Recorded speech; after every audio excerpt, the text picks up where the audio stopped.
Well, I'm going to cover verse 4, which says, "Where no oxen are, the crib is clean, but much increase is by the strength of the ox." So first of all, we're going to talk about the ox. Ox were very important in Bible times. They were valuable, strong, and pretty much necessary. And they were used for plowing fields, pulling heavy loads, wagons, and transporting people back then. What would it be like not to have an ox? Well, back then, not to have an ox. The pros would be, you wouldn't have to take care of it. You wouldn't have to feed and water it. You wouldn't have to clean up after it. You wouldn't have to take care of the equipment. But if you didn't have an ox, you'd have to hand plow all of your fields or hire people to hand plow your fields, which are not very desirable. What would it be like to have an ox? Well, they could plow the field, which would be a lot less work on you, but you would have to take care of them, take care of the equipment for them, and make sure they're well fed, make sure they're healthy, which may seem tantalizing. Is it really worth having oxen? Well, either way, it's still pretty hard, so you just have to choose your own heart. But now put yourself in the oxen place. Think of God as your master. We can be strong, faithful, and valuable assets to God. Assets is not the right word. Servants. There we go. What would it be like to have God as your master?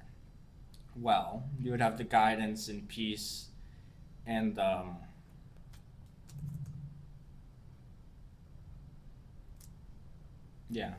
guidance, peace of God.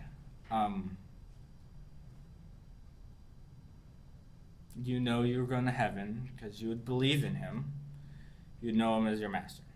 But without God, the cons to having God as your master. The world may oppress you, will oppress you for him being your master. They'll say it's foolish and that it's easier to work without God because he tells you to do all these hard things. But without God, you won't have peace. That's the main thing. You wouldn't know for sure. I don't understand how people live without God. There's just some things I can't understand, and that's one of them. How can you live without not knowing where you go when you die? For sure. It baffles me.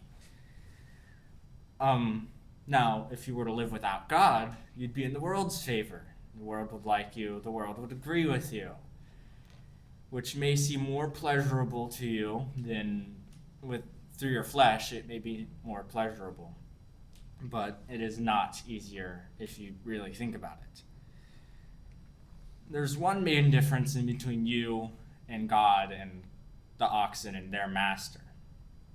Oxen, don't have a choice whether or not they serve their master or not, if they are to be used.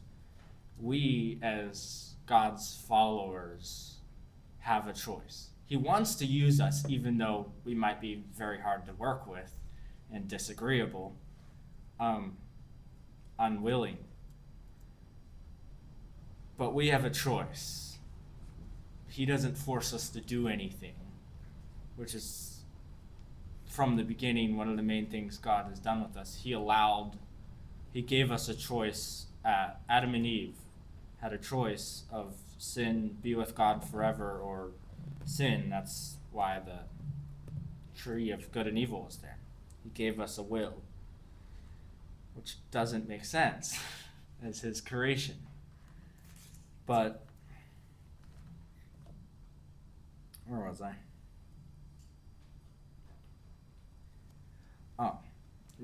We have a choice to serve God.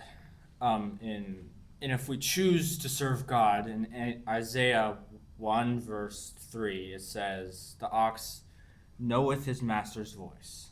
If we are to follow God as our master, We should know his voice. We should read his word. We should know what he wants us to do instead of trying to do what we think is right and good for the Lord. We should know. We should know. And, well,